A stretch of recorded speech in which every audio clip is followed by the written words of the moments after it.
Le GIRAC, Groupe international de réflexion et d'action pour le changement au Congo, a organisé le mercredi 18 octobre 2017 de 12h30 à 14h30 un sit-in à la place de la Monnaie à Bruxelles. Et quoi cette action et quelle en était? Voici ce qu'en disent les initiatrices. Voici ce qu'en disent les initiatrices au micro de Cheikh Fita News, l'info en ligne des Congolais de Belgique. Madame, bonjour. Bonjour Cheikh Fita. Nous sommes à la place de la Monnaie ici à Bruxelles et vous avez organisé une manifestation. Quel est le but de cette manifestation? Eh bien, nous sommes dans la semaine du Congo Week. C'est une semaine dans laquelle on doit briser le silence et parler de tous les drames qui se déroulent au Congo depuis plus de 20 ans et spécifiquement à cause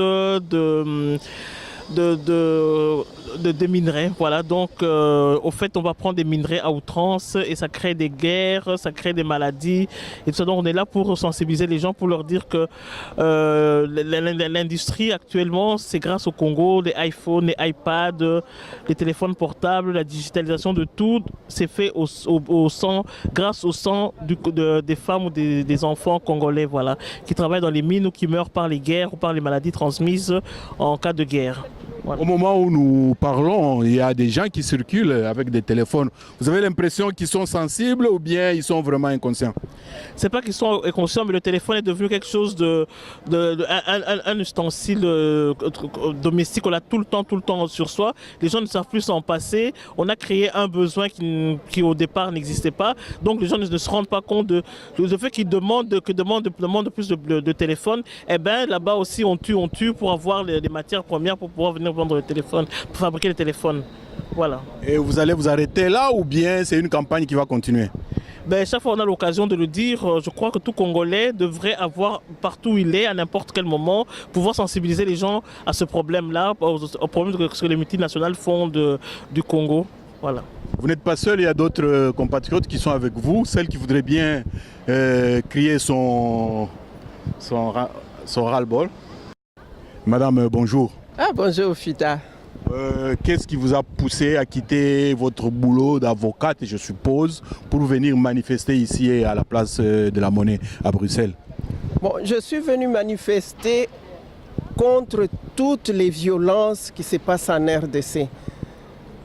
Il y a les violences physiques et les violences économiques. Et au niveau des violences économiques, nous avons enregistré beaucoup de morts dans les mines et ce sont les enfants qui meurent dans les galeries pour faire ressortir le coltan qui est dans le GSM, qui aide à faire les télévisions, donc tout équipement électronique est fait à base de coltan. Et ce coltan vient du Congo. Nous constatons que le monde entier ignore que c'est le sang du Congolais, donc le Congolais qui meurt. S'il y a la guerre chez nous, c'est à cause des minerais. Et c'est cette guerre-là qui nous donne la rage de manifester aujourd'hui pour que le monde entier sache que tout ce développement est fait sur le sang du Congolais. Madame, le Congo, c'est un pays comme tous les pays du monde entier. Il y a un État, il y a des institutions, il y a des animateurs. Nous supposons que c'est eux qui devraient rassurer la sécurité de tout ça.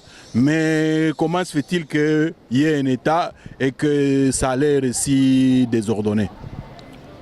Depuis plusieurs années, nous avons l'impression que le Congo n'est pas gouverné. Le Congo n'est pas géré. N'importe qui peut venir au Congo et se faire des milliards. Si vous allez à l'Est, là où on sort le coltan, il y a des avions qui atterrissent sur des pistes. Pas des pistes qui ont été aménagées par la RVA, mais sur les routes. Et ils partent sans payer ni taxes ni quoi. Et ils sont protégés par ceux qui nous gouvernent. Bon, d'après vous, quelle est la solution finale? La solution finale est qu'on respecte les droits de l'homme, que les libertés publiques soient respectées, puisque les Congolais pouvaient manifester au pays. Pourquoi nous manifestons en Europe? C'est puisqu'on ne sait pas manifester au pays. Et que la démocratie soit donc la normalité et pas l'exception. Donc que ce soit la règle générale, la démocratie et le respect des droits de l'homme. Ok, merci. Madame, vous êtes là et vous avez quelque chose à dire par rapport à ce que votre compatriote a avancé? Mais oui, mais nous sommes toujours dans la sensibilisation. Moi, je dirais que j'ajouterais juste que parler de gouvernement au Congo quand on sait que les guerres ont été elles-mêmes viennent de l'extérieur et que la communauté internationale est complice dans tout ce qui se passe au Congo, ce serait quand même fort de chercher même à parler d'un gouvernement. Parce qu'ici, nous sommes en train de dénoncer la communauté internationale qui pille ouvertement le Congo. Elle sait ce qu'elle fait. Aujourd'hui, on sait que ce sont des sociétés, des multinationales qui sont à la base du pillage. Et c'est ce que nous dénonçons. Nous sommes venus dire aux gens que leur faire comprendre que tout leur bien-être, leur GSM et tout le développement technique du monde aujourd'hui dépend essentiellement du Congo et ce sont les Congolais qui payent le prix fort.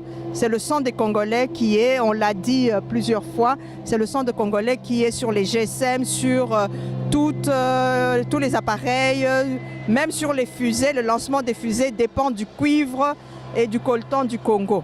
Donc nous sommes là vraiment dans le cadre de cette fameuse semaine qui a été instituée par la diaspora congolaise des États-Unis, Congo Week, pour briser le silence et faire comprendre aux gens la vérité sur tout le bien-être dont les gens jouissent en Occident. Et un dernier mot pour adresser à tous ceux qui n'ont pas pu venir, soit qui n'ont pas eu l'information, soit qui ont été empêchés.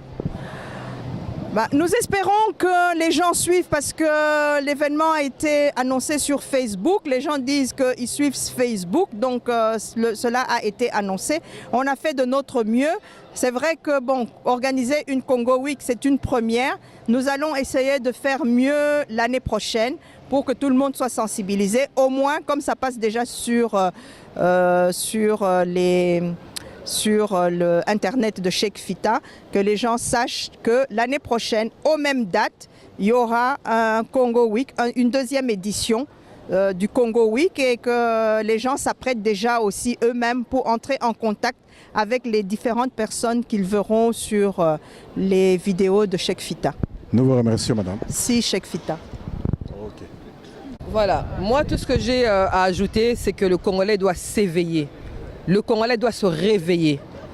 Le sang de nos frères, le sang de nos sœurs coule à flot pour que la technologie évolue. Alors, tant qu'à faire, profitez-en.